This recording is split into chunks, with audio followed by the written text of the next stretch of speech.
우리가 비전 트립으로 일본 츠쿠바에 교회를 방문한 적이 있었어요. 근데 그 교회가 이제 새로운 예배당을 건축하기 위하여 약 7,000평 정도의 땅을 구입했습니다. 그러니까 숲을 만들었죠. 숲이죠.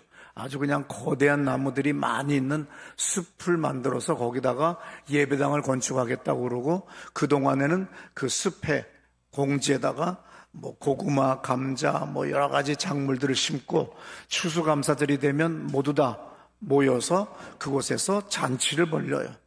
그런데 재밌는 건 멧돼지가 와가지고 모조리 다 파먹어가지고 남은 게 없대요. 그러니까 내가 아무리 농사를 잘 줘도 울타리가 없으면 소용없는 거예요.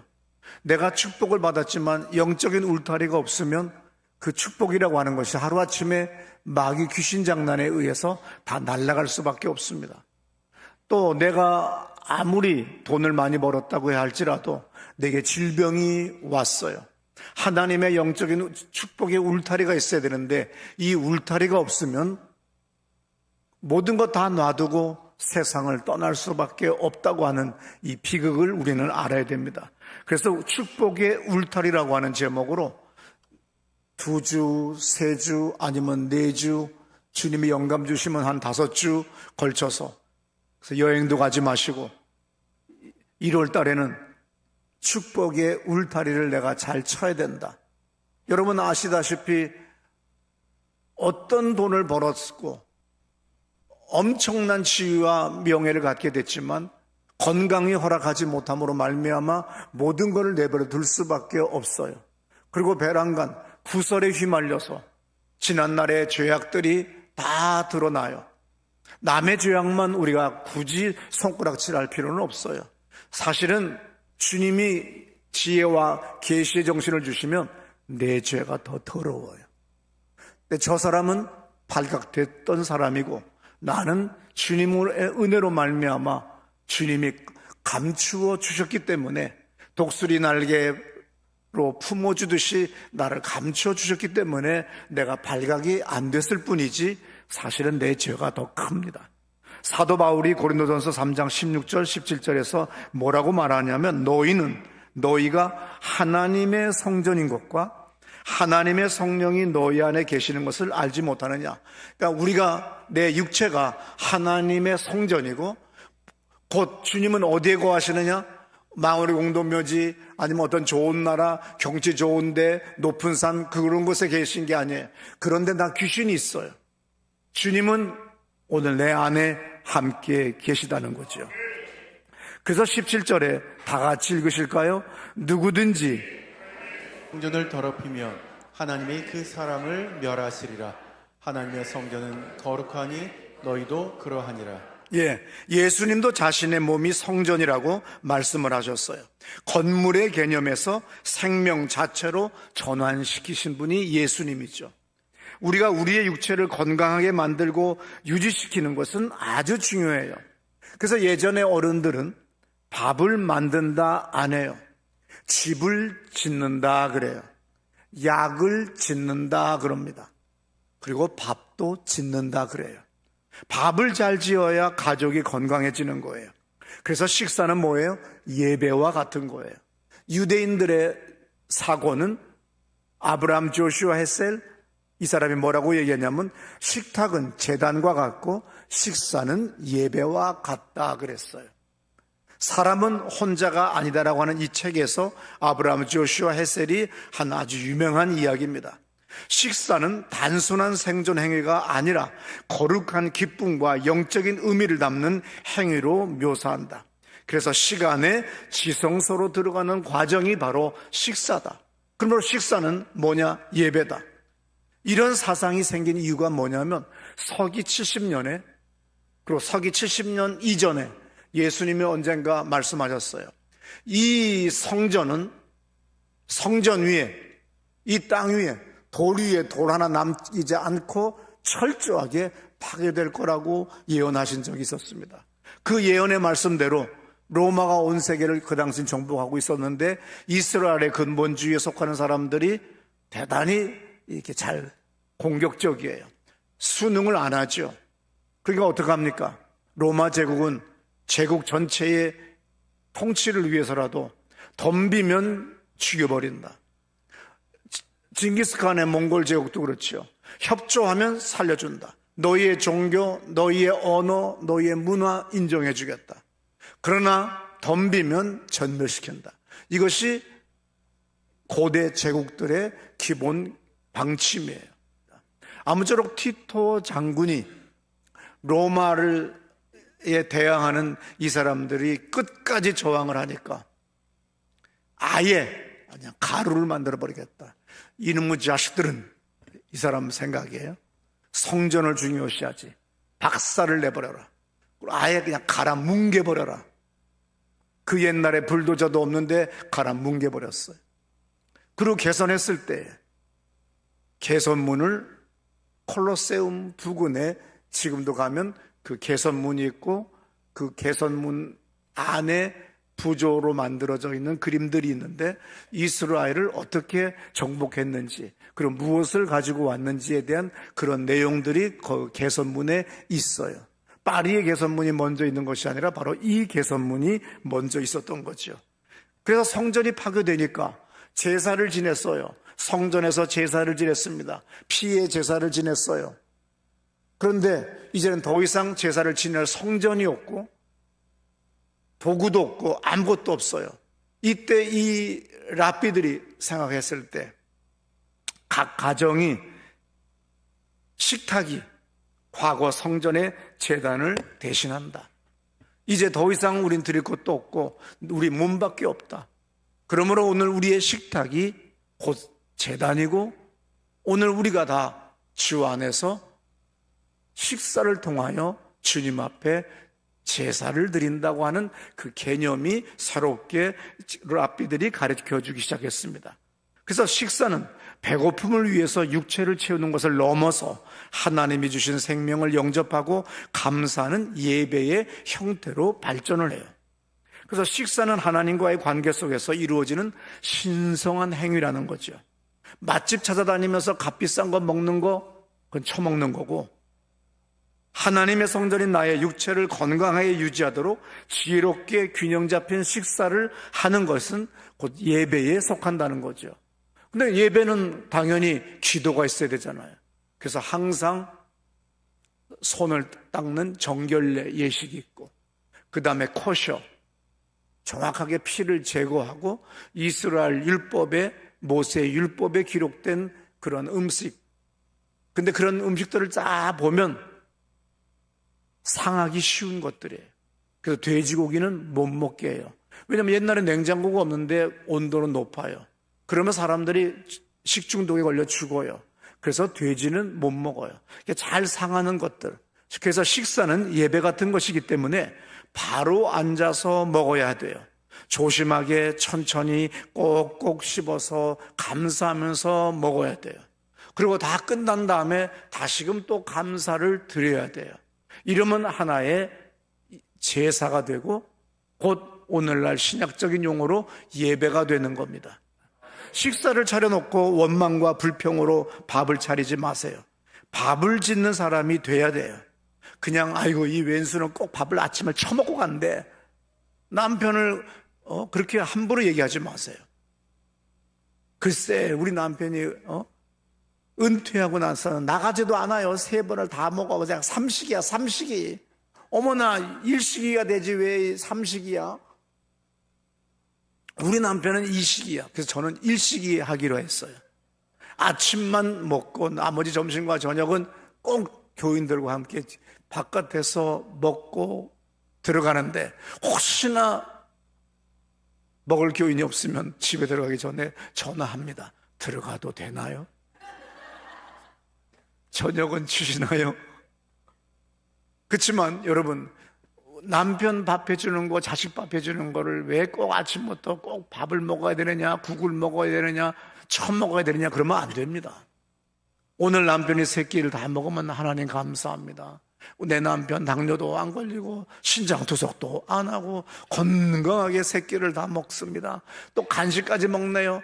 그러니까 쫑간나 새끼라고 욕하지 말고 종종 간식까지 먹는다고 종갓나 새끼라고 얘기하지 말고, 아이고 간식까지 먹어도 우리 남편은 당뇨도 안 걸리고 투석도 안 하고 이렇게 고지혈증도 아니고 건강합니다. 이런 사람이 되면 집안이 달라져요. 믿으시기 바랍니다. 랍비 요한나와 랍비 레시 라카시라고 하는 사람이 이런 말을 했어요. 다 같이 읽으실까요? 사람의 식탁은 제단과 같아서 그 위에서 이루어지는 식사는 하나님께 드리는 희생 제사와 같다. 예. 그러나 무조건 성경에 없는 거를 랍비들이 막 바꿔 얘기하면 안 되지요. 에스겔 41장 22절에 이런 말씀이 있어요. 곧 나무 제단의 높이는 세 척이요 길이는 두 척이며 그 모퉁이와 엽과 면을 다 나무로 만들었더라. 그가 내게 이르되 이는 여호와의 앞에 있는 상이라 하더라. 이게 제단이야. 근데 이 제단이 뭐야? 영어로 테이블. 식탁이 뭐야? 테이블. 그 테이블이다 이거야. 오늘 이 에스겔은 누구예요? 포로기 시대 때의 예언자예요. 이제 성전은 파괴됐어요. 이 시대 때는 바벨론에 의해서 정복당해서 성전이 파괴되고 제사를 더 이상 드릴 수가 없어요. 그리고 여기가 어딘지도 모르는 바벨론 제국에 끌려와서 포로 생활들을 하고 삽니다. 그러니 우리가 어떻게 하나님을 예배할까? 그랬을 때 하나님은 테이블을 만들라고 계시를 주셨어요. 바로 이 테이블이 오늘 우리들의 밥상이 곧 제단이라는 거예요. 차 한 잔을 마셔도 그냥 물 하려고 남편이 그러면 그냥 갖다가 턱 갖다 주는 것이 아니라 꼭 받쳐서, 아들이 물 달라고 해도 하나를 받쳐서 아들에게 줄 줄 알면, 딸에게 줄 줄 알면 그 아이는 교양 있는 아이로 성장해요. 다 부모에게 배운 대로 살게 돼 있는 걸 우리는 아셔야 됩니다. 부모의 모든 언행심사가 아이들에게 다 학습이 되게 돼 있어요. 그래서 음식을 먹는 사람은 제단을 돌보는 제사장이기 때문에 가장은, 그 가정의 가장은 식사 전후로 기도를 하는 거예요. 그래서 제사 의식과 동일한 가치를 갖는다고 하는 것이 랍비들의 공통된 생각입니다. 신명기 8장 10절에 식사 후에 기도에 대한 이야기가 있어요. 네가 먹어서 배부르고 네 하나님 여호와께서 옥토를 너에게 주셨으므로 말미암아 그를 찬송하리라 그랬어요. 그래서 끝났어도 하나님을 찬송할 줄 알아야 돼요. 식사 전후에 하나님께 드리는 기도와 복을 빌고 감사하는 의식을 통해서 육체적 행동을 영적 예배로 승화시킨다고 그랬어요. 그러면 성경에서 먹지 말라고 하는 것들이 많았어요. 하나님께서 구약 성경에서 금기식품 등은 다 뭐냐? 우리를 위한 겁니다. 예를 들어서 레위기 3장 17절에 이런 말씀이 있어요. 들어보세요. 너희는 기름과 피를 먹지 말라. 이는 너희의 모든 처소에서 너희 대대로 지킬 영원한 규례니라. 예, 기름과 피를 먹지 마라. 또 14절부터 17절에도 먹지 말라고 하는 말씀이 있죠. 그는 그 중에서 예물을 가져다가 여호와께 화제를 드릴지니 곧 내장에 덮인 기름과 내장에 붙은 모든 기름과 두 콩팥과 그 위의 기름 곧 허리 쪽에 있는 것과 간에 덮인 거풀을 콩팥과 함께 떼어낼 것이요 제사장은 그것을 제단 위에서 불사를 지니 이는 화제로 드리는 음식이요 향기로운 냄새라. 모든 기름은 여호와의 것이니라. 너희는 기름과 피를 먹지 말라. 이는 너희의 모든 처소에서 너희 대대로 지킬 영원한 규례니라. 이것들이 오늘 현대의학이 발전을 하고 식품 영양학과 교수들이 연구한 결과가 뭐예요? 다 해로운 거예요. 전부 다 우리에게 독이 되고 우리에게 전부 다 병이 되는 원인이 되는 것들이에요. 창세기 9장은 노아 홍수 시대 이후의 이야기죠. 홍수가 휩쓸고 지나간 자리에서 곡식과 채소가 있겠어요? 우리도 여름이 너무 더우면 채소값이 비싸서 상추값이 금값이 돼버려요. 배추가 제대로 자라지를 못해요. 그런데 홍수가 나버리면 우리도 어떻게 되죠? 작물값이 다 우리도 오늘날 21세기에도 가격은 올라가요. 그런데 그 옛날 고대 사회에서 홍수가 났습니다. 모든 것이 다 휩쓸려 갔어요. 먹을 게 없어요. 그래서 주님은 창세기 9장 3절부터 이런 말씀을 해요. 모든 산 동물은, 살아있는 동물은 너희의 먹을 것이 될지라. 이때부터 사람들은 동물을 먹기 시작합니다. 채소같이 먹어라. 내가 이것을 다 너희에게 준다. 단 피가 있는 피째는 먹지 마라. 또 다른 성경에는 뭐라고 써 있죠? 죽은 동물은 먹지 말라고 돼 있어요. 왜냐하면 육체의 생명은 피에 있기 때문이죠. 레위기 17장 11절의 말씀 들어보세요. 육체의 생명은 피에 있음이라. 내가 이 피를 너희에게 주어 제단에 뿌려 너희의 생명을 위하여 속죄하게 하였나니 생명이 피에 있으므로 피가 죄를 속하느니라. 예, 하나님이 모든 생명을 창조하셨어요. 생명의 주권은 창조주 하나님께 있다는 뜻이죠. 생명을 존중하라는 뜻이에요. 그럼 죄의 대가로 우리는 사망이에요. 그래서 예수 그리스도께서 우리 인류를 위하여 죄 없는 그분이 피 흘려 대신 돌아가셨어요. 그래서 그분을 나의 하나님, 나의 구세주로 내가 영접하고 모실 때 나는 하나님의 자녀가 돼요. 나를 죄 없다 인정해 주세요. 이것이 바로 복음이고 이것이 바로 은혜입니다. 하나님이 내 죄 다 알아요. 바람도 피고 술도 먹고 죄란 죄는 다 짓지만 염치 없지만 주님 앞에 나오세요. 안 나오면 언제까지 안 나오려고? 그다음 언제 죽으려고? 하나님 염치 없지만 나옵니다. 내가 술, 담배 못 끊고 죄를 못 끊고 나오지만 염치 없지만 나옵니다. 왜? 하나님은 우리가 예수의 이름으로 주 앞에 나오면 죄 없다 인정해 주시는 거예요. 그래서 이것을 은혜라 그렇게 얘기하는 거죠. 죄의 대가가 사망이에요. 그래서 예수의 피만이 죄가 없어요. 아니 왜 예수의 피가 죄가 없냐? 그래서 예수는 뭐예요? 그의 피는 그러면 똑같이 아담의 후손인데 육체로 오셨는데 하나님이신 사람이 태초에 말씀이 계시니라. 요한복음 1장 1절에 그는 근본 하나님이시지만 이 땅에 사람의 몸으로 인카네이션 성육신에서 이 땅에 오셨다 이거야. 그래서 이분은 피가 깨끗해. 왜? 성령으로 잉태됐어요. 그래서 우리는 미련해 보이잖아요. 왜 성령으로 잉태됐대? 말도 안 되는 소리들은 하고 앉았어. 예수 믿는 것들은 별 미친 것들 다 봤어. 그렇지만 전능하신 하나님, 창조주 하나님 못할 게 뭐가 있어요? 그래서 예수는 그래서 뭐라고 그래? 창세기 3장 15절에서 잘 들어보세요. 내가 너로 여자와 원수가 되게 하고 내 후손도 여자의 후손과 원수가 되게 하리니 여자의 후손은 내 머리를 상하게 할 것이요 너는 그의 발꿈치를 상하게 할 것이니라. 예, 예수만이 여자의 후손이에요.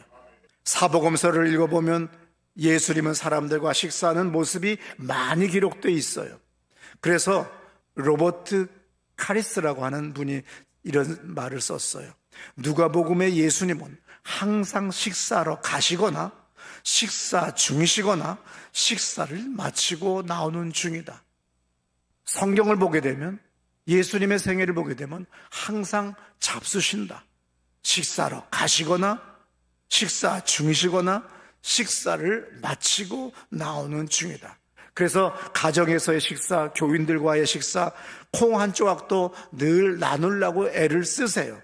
예배라는 것을 의식하고 하나님의 말씀을 나누는 여러분들이 되시기를 축원합니다. 이럴 때 하나님의 생명이 증가되는 거예요. 하나님이 주시는 건강과 축복이 증가되는 겁니다. 그래서 고린도전서 10장 31절 다 같이 읽습니다.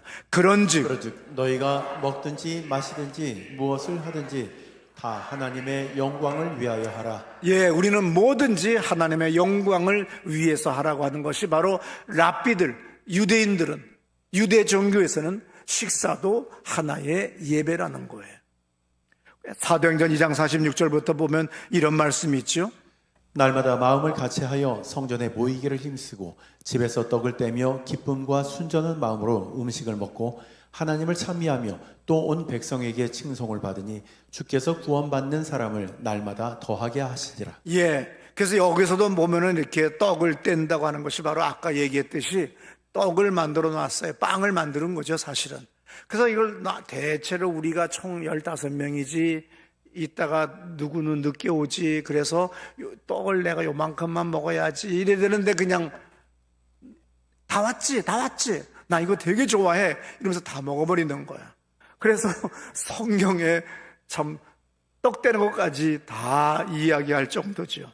노튼 테일러가 이런 말을 했어요. 그분의 책에서 마귀는 탐욕적 식습관이 비만을 만들고 우리의 몸을 병들게 해서 영적 전쟁의 패배를 의미한다. 질병 때문에 더 많은 기도를 못하고 더 많은 전도도 못하고 더 많은 봉사도 못해요. 보세요. 신장 투석 환자까지 수준으로 내려가 버리면 이게 다 병들어 버리는 거예요. 언젠가 미국의 유명한 목사님, 굉장히 능력이 많으세요. 이분이 휠체어를 타고 나와서 설교하세요. 강대상이 없어요. 3,000석 예배당인데 대단히 유명한 목사님이세요. 근데 이분이 여기 딱 휠체어에 와서 노트북을 딱 펴고 설교를 하세요. 그러면서 뭐라고 말씀하시냐면, 나는 죄인입니다. 나는 회개합니다. 내가 주님이 주신 이 성전을 잘 가꿔야 되는데 내가 잘 가꾸지를 못해서 암이 걸렸어요. 여러분이 여러분에게 주신 그 성전을 잘 가꾸세요. 비만하지 마세요. 비만은 만병의 근원이에요. 모든 먹는 거를 잘 절제해서 균형 있게 식사하세요. 와, 그 세계적인 목사님이 내가 죄를 졌다고, 내가 주님 주신 이 몸을 내가 함부로 망가뜨렸다. 밥을 잘 짓는 것 은혜예요. 감사로 식사에 제사를 드리는 거 은혜입니다. 식탐과 만병을 부르는 비만을 이기고 하나님께서 누리게 하는 식사의 예배를 드리셔야 돼요. 이것을 못하면 안 돼요. 이것이 바로 영적 전쟁이 뭐 딴 데 있는 것 아니에요. 기도할 때만 아니면 예배 드릴 때만 무슨 영적 전쟁이 아니라 오늘 내 식탁에서도 나는 영적 전쟁에 실패하고 있어요. 하나하나 먹을 때 이것이 내 몸에 약이 되고 보약이 되고 치료제가 되도록 기도해야 돼요. 그리고 힘이 되도록 기도를 간절히 해야 돼요. 끝나고 이빨만 쑤시지 말고 트림이나 드르륵 하지 말고 하나님을 찬송합니다. 내가 돈이 있어서 제가 잘 먹는 거 아닙니다. 주님의 은혜로 내가 돈 번 거고 주님의 은혜로 내가 이렇게 먹을 수가 있게 된 겁니다. 내가 주님을 찬양합니다. 이러면서 하나하나 나갈 때에 주께서 주신 하루 3번의 예배가 드려지는 거예요. 경건한 예배적 식사와 절제된 식사가 우리를 건강하게 하고 축복의 울타리가 되는 거예요. 만병이 오면 내가 아무리 돈이 많으면 뭐해요? 내가 아무리 많은 높은 지위를 얻으면 뭐래요? 아무 일도 못하고 아무것도 할 수가 없는데, 그러므로 가장 큰 축복의 울타리가 뭐냐? 식사에 예배를 드리는 사람이 되고 절제된 식사를 하는 여러분 되시기를 바랍니다. 식사가 예배라는 걸 믿으시기를 바랍니다.